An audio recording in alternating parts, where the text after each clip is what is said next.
The agenda is the approval of the minutes from our January 24th meeting.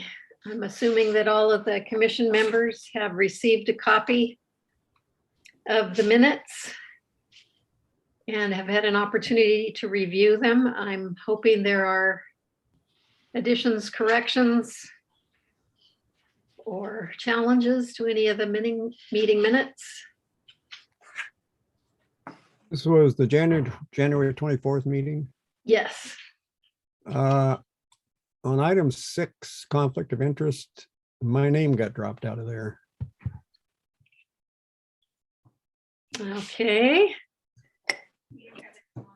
And if I remember correctly, you had no bias, conflict of interest, or ex parte contact. Is that correct, John? Yeah, that's correct. Okay, we'll add you to that list.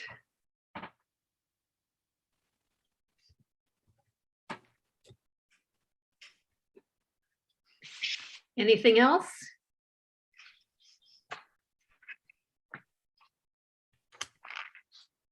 Okay, I would certainly entertain a motion to approve the minutes as amended.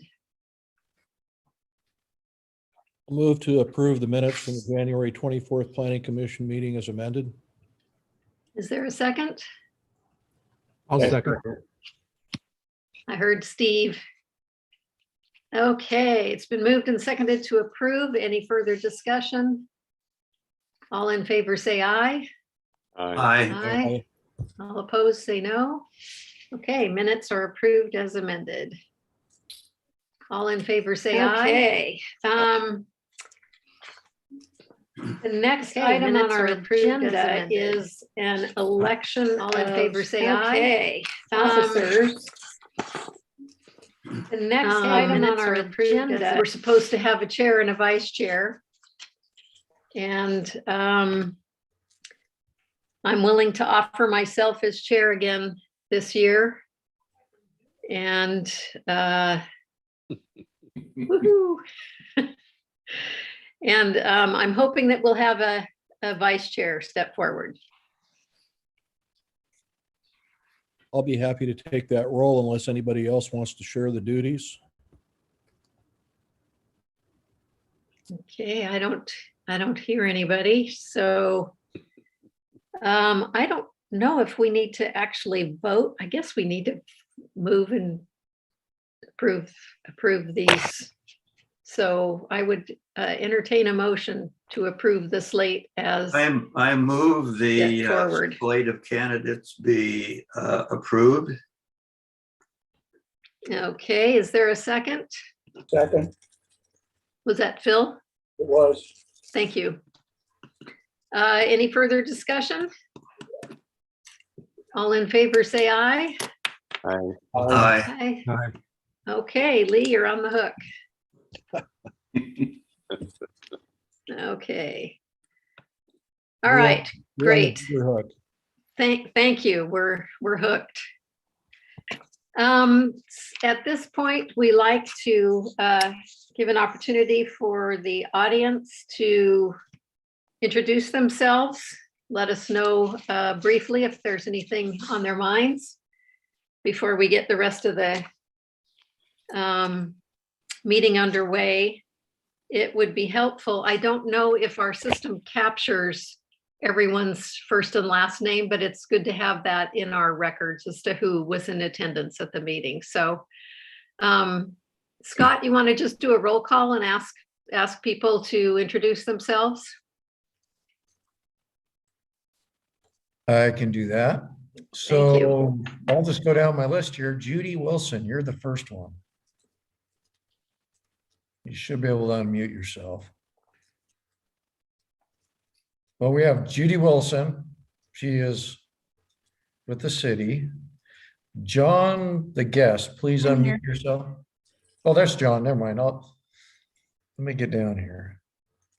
Okay, we have somebody in here that's City of Manzanita, and I'm not sure who that one is.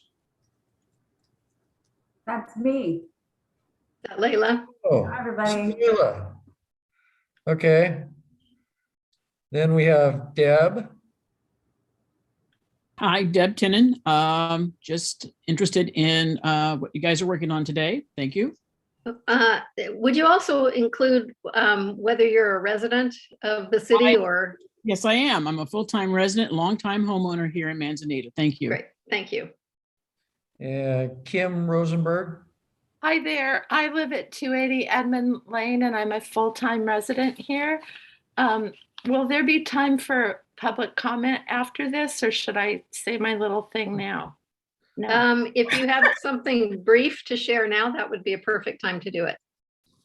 Well, this year it seems that the Planning Commission faces especially challenging times. In the rush to develop all buildable lands in town, we're losing the natural amenities and residential livability of Manzanita. The comprehensive plan is the primary land use document acknowledged by the state of Oregon and on the city's website. In disagreements about land use, it holds the force of law. Ordinances must be aligned with the plan. In instances where the ordinances have strayed from the plan, it's the plan we are required to follow. Over time, our ordinances have been amended piecemeal and many are no longer compliant with the plan. For instance, you can't have a working tree replacement plan if buildings fill in lots, and fill in the lots these new buildings do. The city manager estimates an update of the plan and the ordinances to take 3 to 5 years to complete. But I ask you, what will be left here in 3 to 5 years if we wait to act? The Planning Commission is the first line of defense, and you people have a hard job. I hope that in the future we can work together to enforce these things that make living here so special and precious to all of us. In the research I've done about the lot on 3rd Street, I found instances when the commission has effectively used the comprehensive plan despite its age to deny development that would harm our natural amenities, our environment, and our livability. This doesn't mean that we don't want to build. It just means that we want to do it thoughtfully, like my dad always said. We measure twice and cut once. That's what we all want, I think, thoughtful growth and protection of what we love. Thank you for your time. Thank you, Kim. I appreciate that. Okay, next is Matt. Go ahead and unmute yourself, Matt. Yeah, I'm Matt Lewis, non-resident. I'm here for the variance application for 180 North Carmel Avenue. All right, thanks, Matt. Joy? Hi, I'm Joy Nord, a recent full-time resident in Manzanita, and I'm just joining the meeting to just to know what's going on in Manzanita. All right, thanks, Joy. Mark? Sure. Mark and Megan Adamson, we're full-time residents and we're here to listen in on the proceedings. Thanks. Thanks, Mark. Nord? Yes, hi, this is Janusz Nord, husband with Joy. Yes, we just moved here last June and are interested to see what's going on in the city. That's it. We're full-timers. All right, thanks, Nord. Thank you. Lynn? Hi, I'm Lynn Gross, and I'm the president of Pine Grove, and I'm thinking that I may not stay for the most of this meeting because I thought we were going to be talking about the awning for the winery. That was what the original email said, but now I see in the agenda that that has been crossed off. Is that correct? That's correct. All right, thanks, Lynn. Christy? Hi, I'm Christy Kroll. I'm a Manzanita resident, and it seems like there's a lot going on these days, and just here to hear what's going on. All right, thanks, Christy. Yeah. Laurie? Hi, I'm Laurie Mcrae. I'm a full-time resident of Neoconi, but I'm interested in many of the planning issues that are facing City of Manzanita, most recently the dune grading permit request. All right, thanks, Laurie. And then Michael Garner, go ahead and introduce yourself. You should be able to unmute. Hi, I'm Mike Garner. I'm own 2 homes in Manzanita. All right, thanks, Mike. And we also have Dan Weitzel, Public Works, and Josh Romo, our IT. So I think that I've covered everybody. I see Leela Salmon on my list too. Oh, did I miss Leela? Leela, I'm sorry. Go ahead and unmute yourself. Leela put a note in chat that she's unable to communicate because she doesn't have a mic. Okay, great. Thank you. Welcome, everybody. I'm really happy to see so many people here at our meeting, and I hope we can keep you entertained and informed for the next hour and a half or so as we get through the next item on our agenda, which is a public hearing on a land use application to be heard by the Planning Commission. I want to point out that members of the Planning Commission are appointed by the City Council and we serve as volunteers. Our role is to conduct public hearings and make decisions about land use matters in the city of Manzanita. I want to explain the order that we will follow to conduct this hearing. First, I will open the public portion of the hearing. We'll allow the applicant to present an overview of the development issue. The staff report will be presented with allowances for questions from the commission. We'll open the floor to general questions or comments from the public regarding the proposed action or the criteria that we're using to determine that action. The applicant will be given an opportunity to respond to any points that are raised. And we try to do this in a fairly conversational manner. And we are interested in hearing all issues associated with the proposal. If a speaker simply wants to repeat what was been said or affirm what was been said by other speakers, please feel free to do so, but only speak about new issues. Otherwise, just say, I agree with this or I disagree with that. That way we can keep our time to a reasonable hour. And then once we have our conversational-ish discussion, then I'm going to close the public testimony portion of the hearing, and the commission will formulate findings and determine whether the requirements of the zoning ordinance have been met. In the interest of keeping this hearing focused on the issues, I'll limit each speaker to up to 3 minutes, but the applicant or the applicant's representative can have up to 15 to present their application. So with that said, we have a couple of procedural issues to get out of the way. First of all, the application that we're considering is a request for a variance to expand a non-conforming use from Matthew Lewis Construction LLC for a residence owned by David, I'm going to mispronounce the name, but Grain or Grine and Margaret Moore at 180 North Carmel in the R4 zone. We got to get some procedural questions for the record out of the way first. Are there any members of the commission who must announce any actual or potential conflict of interest, bias, or ex parte contact, including any site visits? So I'm going to start with Phil, who's on my right. I have no conflict of interest, bias, or ex parte contact, and I have driven by the site. Okay. Lee? I have no conflict of interest, bias, or ex parte contact, and I have both walked and driven past the site several times. Okay. John?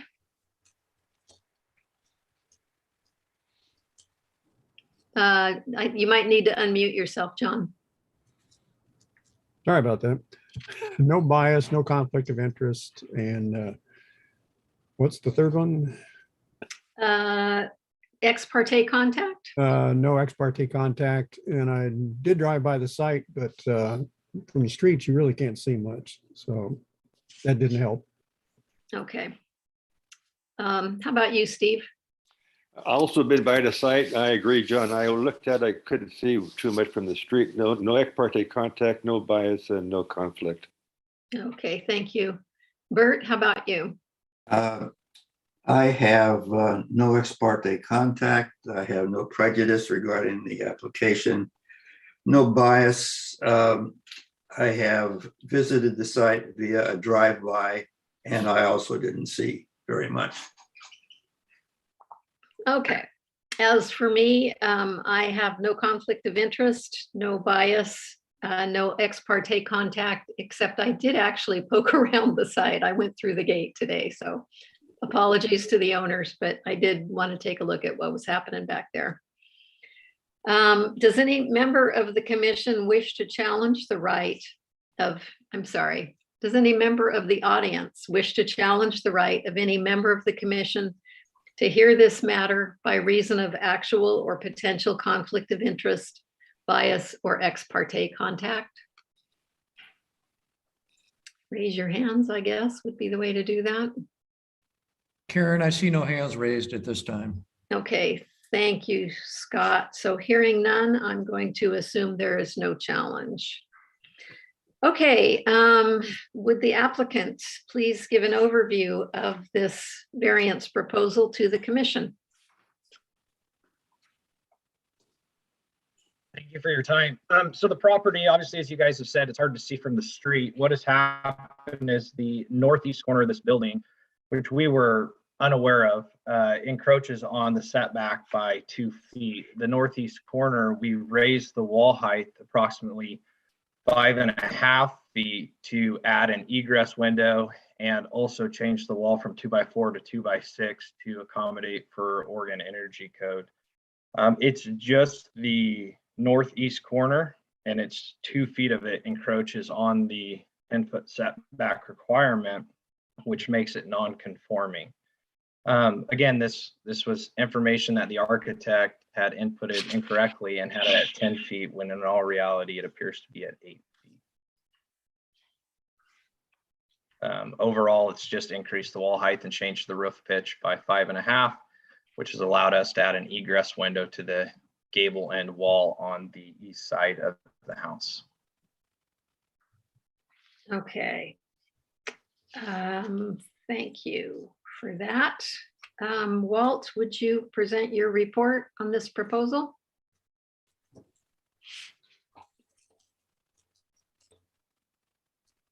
I think you're muted, Walt. Yes, you are right. Okay, let me try again. Good evening, Karen, members of the Planning Commission, everyone else. This is an application for a non-conforming variance. As the applicant stated, there was an issue with regard to the setback. For formal purposes, the property is located at 180 Carmel Avenue, contains about 7,500 square feet, and is zoned high density residential limited commercial. That's also the zoning and on the adjacent properties as well. And the home does contain a single family home and is served by public facilities. As the applicant noted, the plan submitted by the architect did not include the correct information with regard to the setback. We recognize that this is really just a minor change to the building, but nevertheless, it is an enlargement and is subject to receiving a variance. A variance may be approved as long as the increase is no more than 20% of the existing non-conforming area. I'll just simply note the footprint of the building will not change. It is still the same. There is just an increase in the wall height as well as other minor modifications. As a variance, this requires a review and approval by the Planning Commission. With regard to the variance criteria, I'll note these are found in Article 8 of the zoning ordinance. Again, this is a requirement that this be reviewed by the Planning Commission. Specific criteria are found in section 8.020. The first item is that there are exceptional or extraordinary circumstances to the property or other circumstances over which the owner has no control over. In this case, as the applicant noted, he was unaware of the, shall we say, reduced setback, proceeded with construction, and the error was discovered after the fact.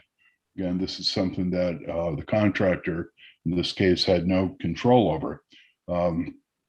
Second item for concern is whether or not the variance is necessary for the preservation of a property right. In this case, this is a zone that allows single-family homes. There's a home on the property. The construction, if it were to continue, would certainly preserve that right. And let's see, the third item is the variance would not be materially detrimental to the purposes of the ordinance or the comprehensive plan. Again, the issue centers on the existing structure, non-conforming setback.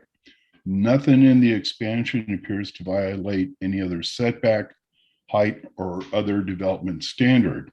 So further, the request does not alter the use or the character of the home. It's still a single-family home. And finally, under section 7.060, the Planning Commission needs to affirm that the action is not detrimental to the city, the neighborhood, or the policies of the plan. And again, I'd like to note this property is zoned for single-family homes. This was an error that the contractor was not aware of. The existing use is allowed, and these are just simply minor modifications without any alteration to the footprint of the structure. This is somewhat of an unusual variance request. Complicating matters here is the contractor worked off incorrect plan information, information provided by a professional who designed the improvements. I think denying the request would serve no effective purpose as construction started and the contractor is working toward completion at this time. I think the proposal can comply with the variance criteria. If approved, staff has the recommendations that the variance be limited to the proposed expansion per their building permits. The applicant is also advised any modification from these plans may require additional land use applications. And finally, compliance with these conditions is left up to the applicant. With that, I'll be happy to answer any questions the commission may have.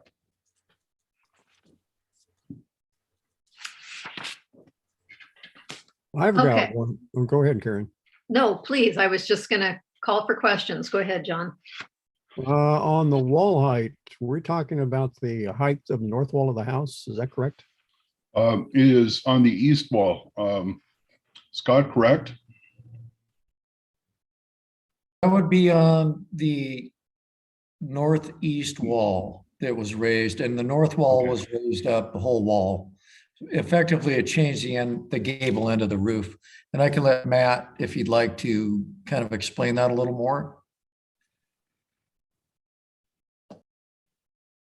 Yeah, so what we did is we, on the north side, there was a dormer installed to match the front side. So the front of the house, if you walked by, you could see in the back, there was a dormer. We added a dormer to the back. The back, the northeast corner of the building, 2 feet of it is what falls within the non-conforming use. The rest of the north wall falls within conforming use. It's just the 2 feet of that northeast corner. So effectively, we increased the wall height to increase our ceiling height and add an egress window, which changed the pitch of the roof. ultimately we added a dormer is what we did. We just increased that wall height and changed the pitch. We refer to it as a dormer. So the variance you're asking for is for the increased height in the wall, is that correct? Yeah, it's for the increased height in the wall on the for 2 feet of that wall, because it's only 2 feet of the wall that encroach. John, may I interject here that any expansion of the structure would have required a variance approval because it is currently non-conforming. So whether it's the wall or other expansions, vertical or horizontal, would require the variance. Okay, but we're talking about vertical expansion then, right? Right.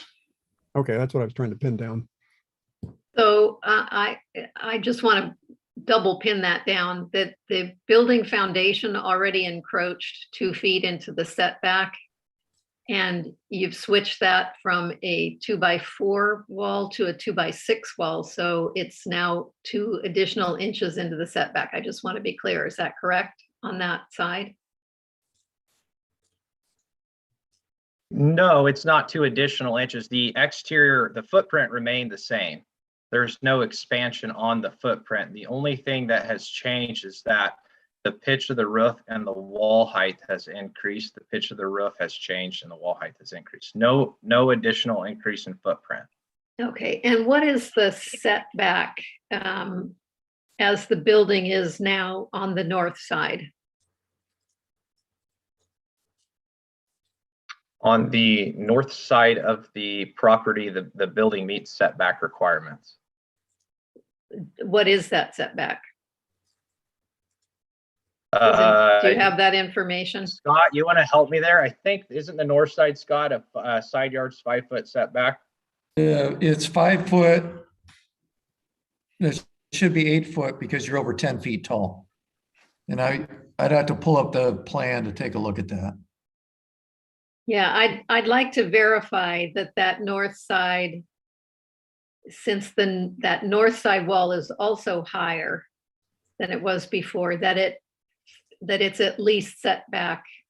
I believe it's 8 feet from the property line on the north side. It should be. The way the building is situated on the property, I believe he has 8 feet, but I'll double check that here in a minute.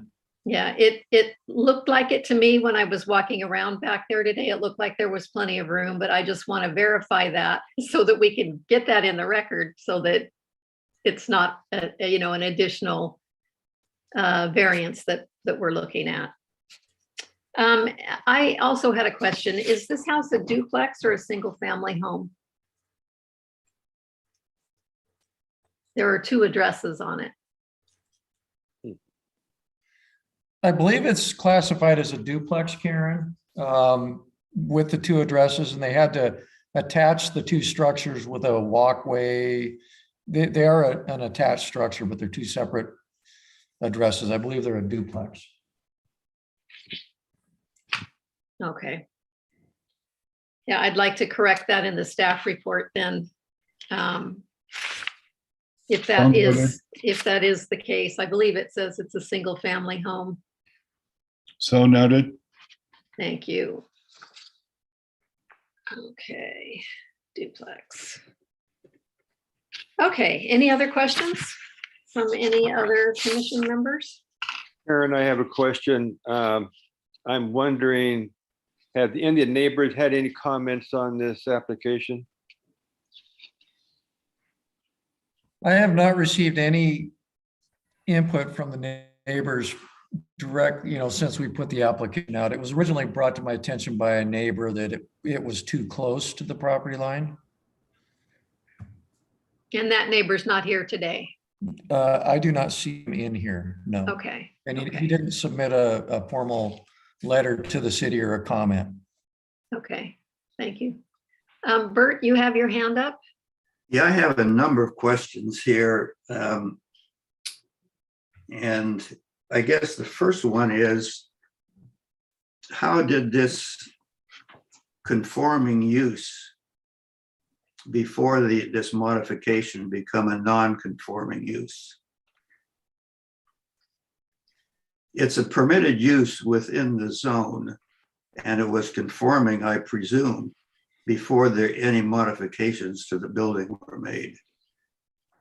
Bert, I can answer that. So the original drawings that we received showed a 10-foot setback in the rear yard. And when I went out to do an inspection, it was noted that that setback is actually 8 feet, not the required 10. So that's how it's non-conforming. And is then this? to answer, Go ahead. Go ahead, Bert. No, go ahead, Bert. And so it was a non-conforming use when the structure was built. Correct. And that's, so the 10-foot setback was in violation of the code when the structure was built, and it was non-conforming use because of the fact the structure was non-conforming. Is that? Yeah, it was a non-conforming structure, correct. Okay.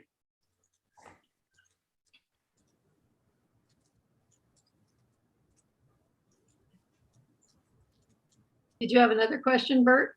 I will, but I'll catch up in a little bit here. Okay.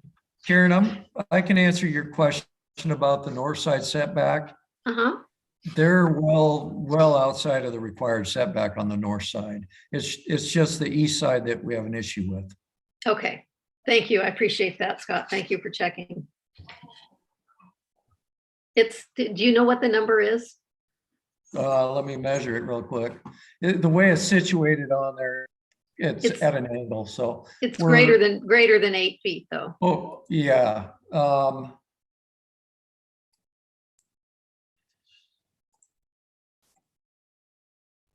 We're probably on 13 and a half, 14 feet. Okay, perfect.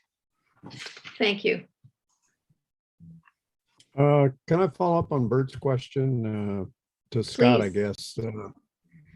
If I understand this correctly, then when that house was built, the builder violated the setbacks, correct? That's how it became non-conforming? I am not sure if it was the original builder that violated it. It would depend on when the structure was built and when the required setback was put into the ordinance. So that it may or may not have been built correctly when it was built. Do we know when it was built? I'd have to do a little research on that one. That may here, give me a few minutes. If you guys can continue and I'll listen and look it up. Okay. Anybody else? Or did you have another question, John, while we're? No, that's it. Okay. I've got some questions for Scott and for Matt and for Walt. So Scott's away, so I'll start with Matt. The new work was limited to just the corner of the building, or was it also the entire east wall, Matt? So the original permit turned in was for the entire east wall. What originally started this project was it was an insurance claim. There was damage to the roof. And so rather than just replacing the roof, the homeowner decided it was limited ceiling height upstairs already. So the homeowner decided to expand that ceiling height along the entire, north wall. So the entire north wall has been changed. It is just the northeast corner, the 2 feet that falls within the 8 feet that we were unaware of. Thank you. Did the plan show the setbacks to be in compliance? Yes, the plot map showed them it was a 10-foot setback. And when I went out to verify, I found that it was 8 feet. So that's where it was caught. It should have been, the architect should have actually went out and verified probably when they did the site map. So what did you measure to? I'm going to assume, Scott, that there wasn't any property lines strung up. So was I it, bel- were you eyeballing this thing or? No, I believe, Matt, didn't you found the corners out there, right? I had you find the corners and locate it. Okay. Yeah, so we established that the fence that's there currently is falling on the property line. And if you measure from the fence, it does encroach within the 10 feet. Okay. Thank you both. Matt, to your knowledge, actually, I guess for both of you, has the addition been constructed complying with the plans? Or is there any portion of it that's contrary to the plans? There was to my the knowledge, front there's dormer. no. Well, on the south side, didn't you? Oh, you just rebuilt the whole dormer because it was rotten or not built correctly. The one on the south Yeah, side. so right. So to my knowledge, we haven't done anything outside of the plans. The only thing that we had to slightly modify was a repair to that north or the south side existing dormer. When we tore the roof off, the actual framing members were rotten. So we did replace those. When we replaced those, obviously, I don't know the age of this building, but it's greater than, I would assume, 70 years old. And so the lumber, the size of lumber they used then, we can't use today. So they had 2x4 rafters, which on that south side existing where it was rotten, when we did the repair, we went back with, I believe, a 2x8 versus a 2x4 to replace the rotten framing members. I'm gonna thank you, Matt. Back to you, Scott. Do you have a record of a final permit of occupancy for this building? Oh, the original, I would have to pull the property file. Well, the reason I'm asking, it goes back to Karen's question about the use of the building currently being a duplex and whether or not it was constructed as a single family or duplex. I realize that's outside the scope of what we're doing here tonight, but I'm just curious. And the reason being that she has asked Walt to state in the record that now it's a two-family dwelling, not a single-family dwelling. So I think it's important that there's some consistency in regards to that nomenclature.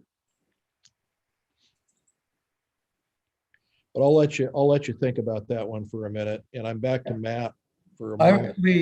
I would have to go pull the property file in that. I couldn't do that today. I mean, it's in another building. Sure. I hesitate to add two-family dwelling to the Planning Commission staff report, only to find out that it actually is a single-family residence. It's two separate addresses owned by, I believe, two separate owners. Is that correct, Matt? It's owned by a brother and a sister. Okay. So, Matt, I think you said in your letter to the city that, correct me if I'm wrong, the notice of the discrepancy was on November 5th. Is that right? I will assume that that's right. I do have it in front of me and I can pull up the letter, but I will assume that is correct. Okay. So when did you first make some effort to seek consideration for a variance?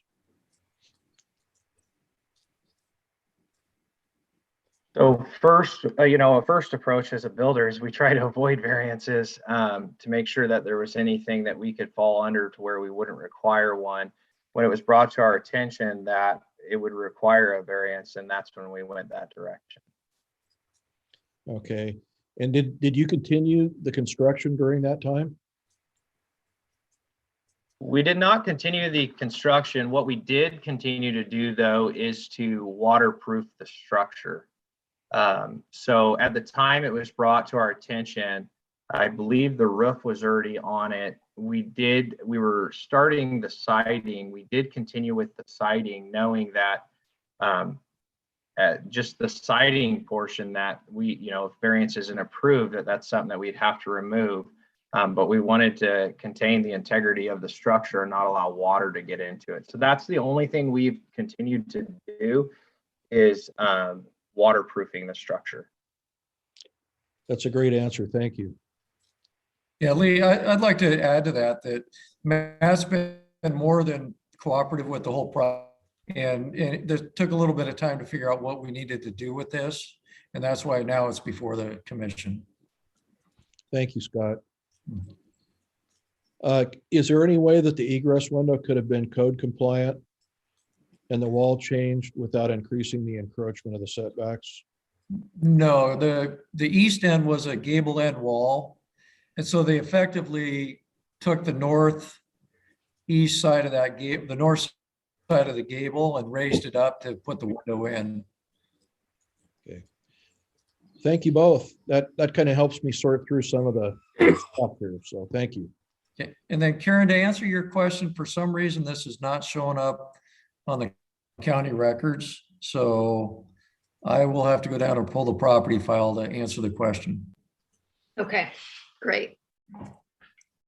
I have another question, Karen. Please, Bert.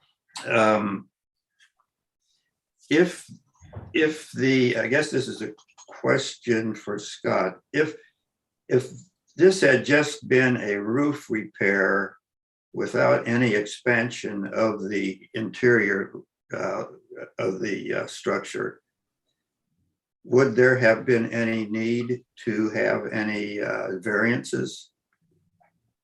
No, they could have done the roof repair as long as they didn't change the height of the structure, which is why here now, because height was changed.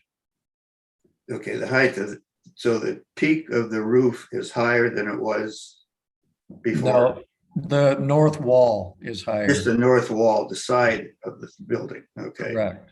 So,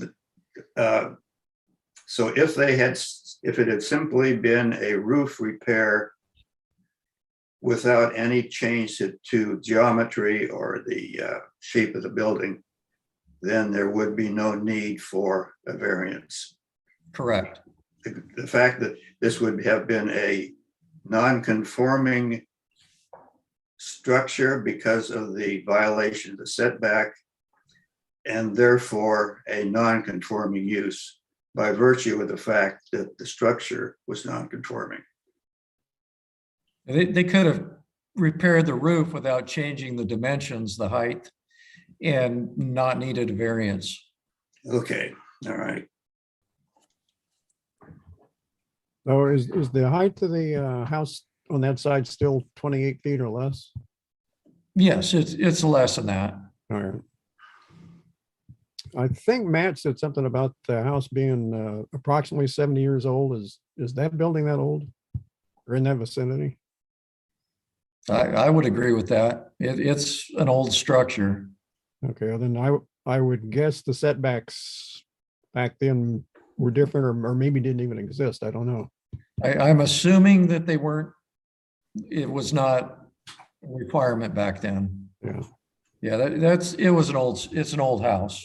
That I was kind of curious how, because if it was a newer house, like in the last 15 or 20 years, it would seem like a violation of the setbacks, but right. But something that old, that would be a different case entirely. Oh, I'm sorry. Go ahead, Walt. I would also add, I don't think the building program started in the state until the late 60s. So this probably even precedes building permits and probably any zoning requirements for the city. Mm-hmm. Bill, did you have any questions or comments? No? Okay. Bert, do you still have your hand up or? Yeah, I'm still puzzled by the non-conforming use issue, and I guess I would need more time to think about it because we have some contradictory or vague wording in this section 7 of the 95-4 that I think needs some attention to it sometime. So that's all I have to say now. Okay. Any other questions from the commissioners to the applicant or the staff? I have a a comment to Walt. Walt, in your findings, item B4, the word is missing. So it's written, there no degree.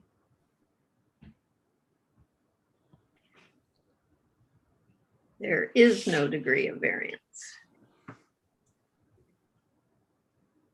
Got it. Got it as well. Okay. Okay, are there questions or comments from people in the audience? I see I have one one hand hand raised. Christy, go ahead and unmute yourself. Oh, she's gone. Hi. Hello? Yes, go ahead. I was just gonna say, I live right across the street, and from where I am, it looks like it's two totally separate dwellings.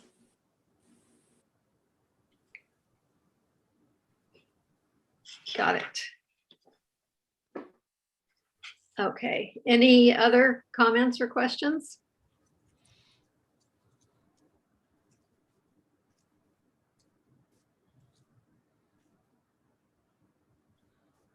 I'm not seeing any either. Okay. And Scott, you said earlier we have not received any letters or emails regarding this application. I have not received any emails or comments about this. Okay. Okay.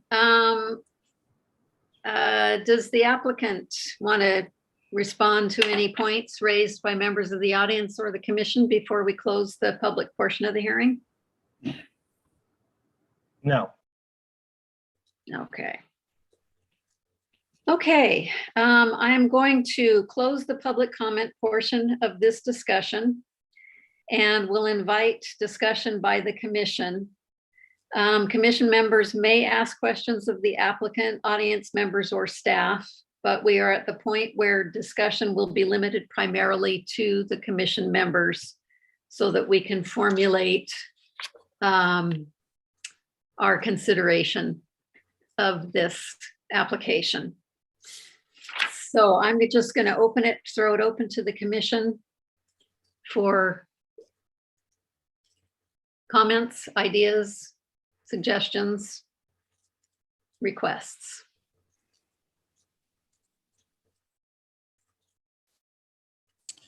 Well, I think that one of the principal elements for me formulating an opinion and a recommendation on this is based on the age of the building. And as Walt pointed out, the likelihood of lack of zoning, lack of setbacks, lack of requirements that currently make it non-conforming. It makes it easier for me to say, we gotta allow this to happen. I'm saddened that Matt and the customers, his customers, had to go through this because it's time consuming and it doesn't allow the project to continue. But I'm glad that Scott caught it. I'm glad that he made the builder aware of what was going on. I do have that one reservation that I posed a moment ago to you, Karen, and the Walt, about labeling it as a two-family dwelling until we know for sure, based on records, county records, what the use of the building is. But I think that there's a strong argument for allowing the work to continue. Okay, anybody else? I'm Go ahead, going Steve. to comment on Lee's comment because it appeared to me it's a grandfathered non-conforming use. And he simply just tried to follow the drawing to the architect. There's no problem with the contractor. So I think also that a grandfathered non-conforming use, what else are we going to do with it?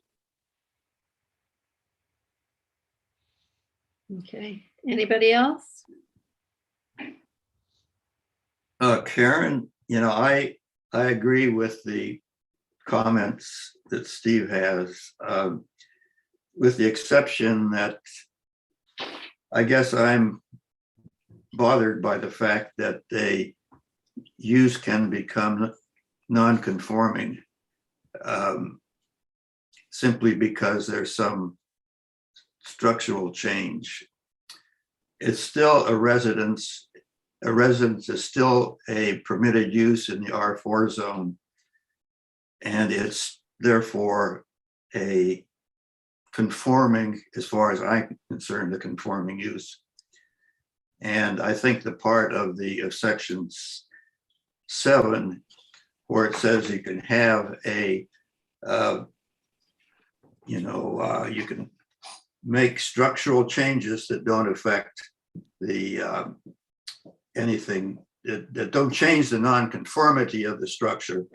As long as the nonconformity of the structure doesn't change, the use can continue as a conforming use. So that's a much simpler answer to the whole problem than to have a variance, because I believe that section 7, if the definition of conforming use is based solely on what is permitted in the zone, then the part of section 7, namely 7040, would allow this to happen. So I think we might have just a little nomenclature issue happening. And that is, there are two different kinds of non-conformances. One is, as you were describing, Bert, a non-conforming use, where a property is being used for something that it's not appropriately zoned for, and we can issue a variance for that. There's another kind, though, and that's a non-conforming structure, where a building itself is built that doesn't conform to the existing regulations. And I think that's what we're talking about here, is not a non-conforming use, but a non-conforming structure. And the structure itself was altered. And the part that altered it actually increased the non-conformity, in that there's some additional building height within that setback.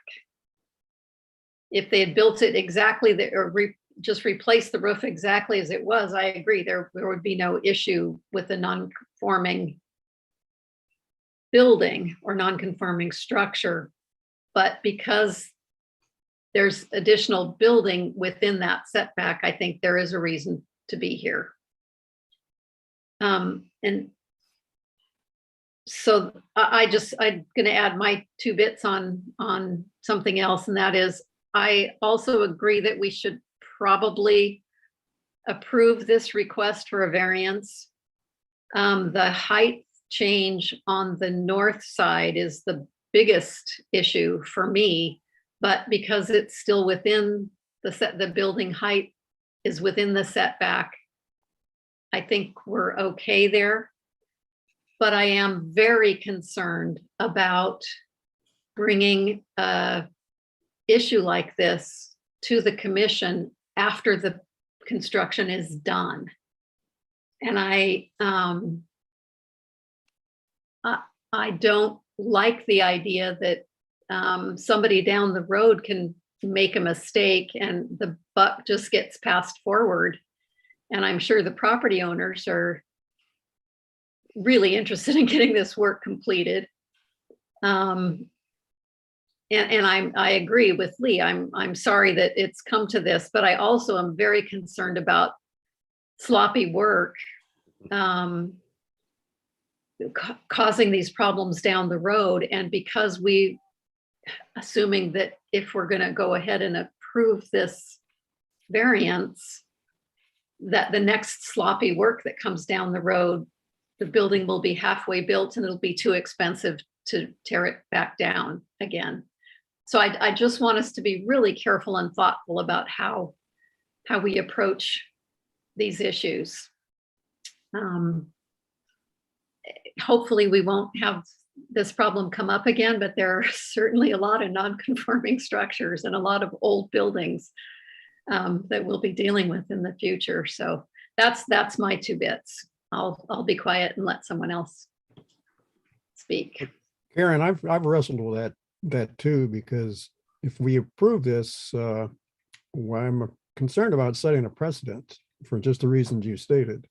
Because by definition, a variance is something you apply for in advance, not after the fact. So we're in uncharted waters here, as far as I know, because we haven't done this before, to my knowledge. I agree.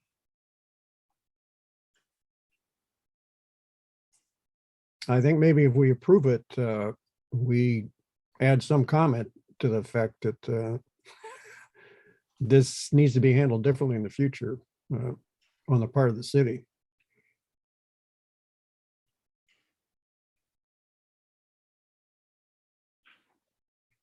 Yeah, I don't know how that would happen. Yeah, I don't either. You know, given the way you should be able to rely on an architect's drawings. So that's a tough one, and we don't have any recourse. We can't go back to the architect.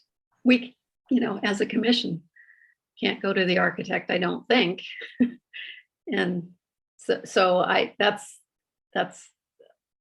think it could be a potential problem for us, and hopefully we won't run into it again.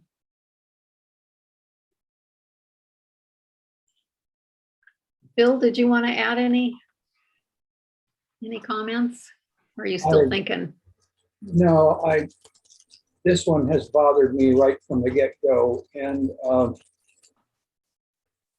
I don't know how to resolve the issues that have grown out of this process, but I'm very concerned, as are several of you, that we could go down this road again. And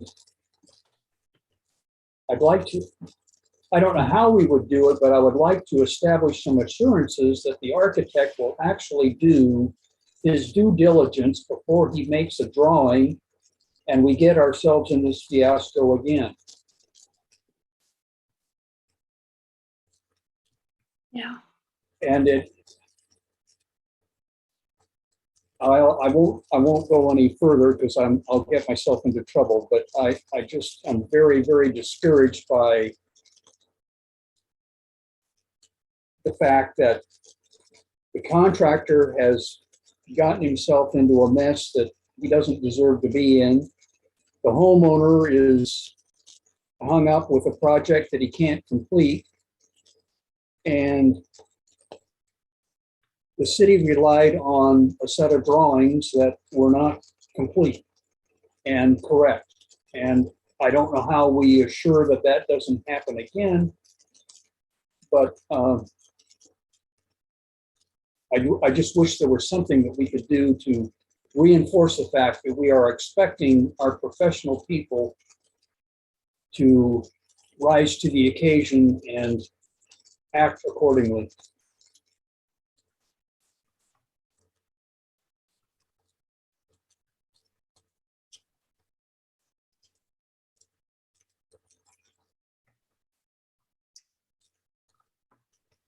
I think in this case, the variance request is the minimum variance, which alleviates the hardship in this case. Like John said, I'm concerned about setting a precedent that, you know, something else comes back after the fact. And that's going to be a hardship for the next case. And unfortunately, you know, well, I guess fortunately, we don't have the next case in front of us to worry about at this moment in time. I don't think we should hold it against this particular applicant that they've come to us after the fact. So, Bert, is your hand up again? Yeah, I just like to say, I don't believe that what happened was done deliberately by anybody. And I would, hope that in the future, some procedures could be set up somewhere that would not allow it to happen again accidentally. I'm afraid, though, that if, no matter how we proceed with this, if it's approved, it increases the chances that could be done deliberately in the future. And that's my concern. Mhm. But I don't see how we can penalize the homeowner for what's happened. Steve? Yeah, a question came to mind when they made this application into the city. Don't they submit the plans to the city on what they want to do with the remodel? And if that's being the case, I guess we're going to have some kind of a questionnaire set up to make sure all these questions are asked before we approve the plans for construction or remodel.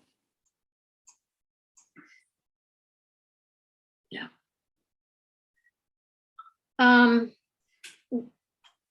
Walt, is there a way that you and Scott can work together to determine the usage status of this house, whether it's a duplex or a single family home, and get that correction, if needed, into the staff report?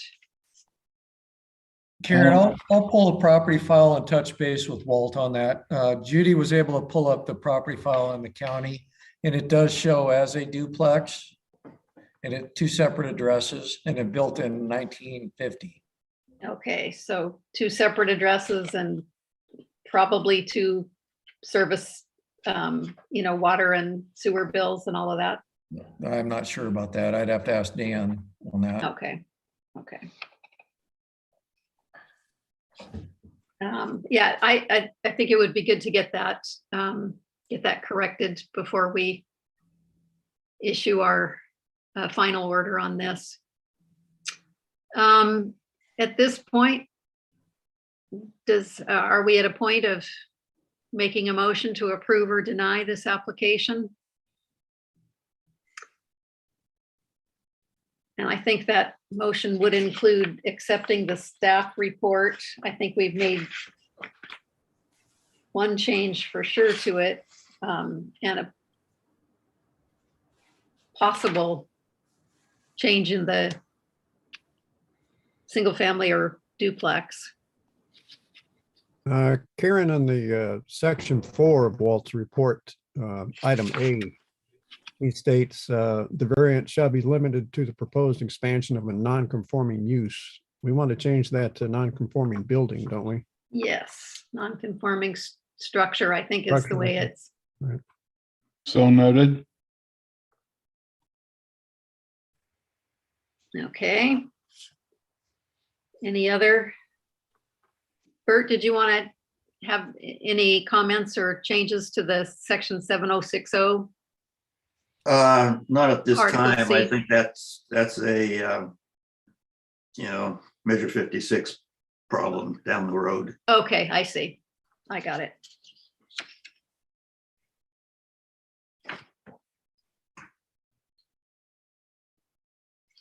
Anything else? Are we in somewhat of a consensus to approve?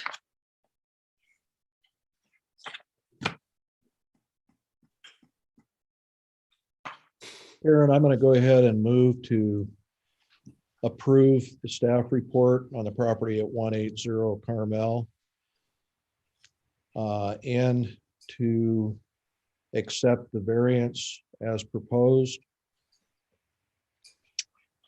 The only thing that stands out to me at this point is the question about legality of the building that may have been resolved through county records. Okay. Is there a second? I'll second it. That was Steve. Yes. Any further discussion?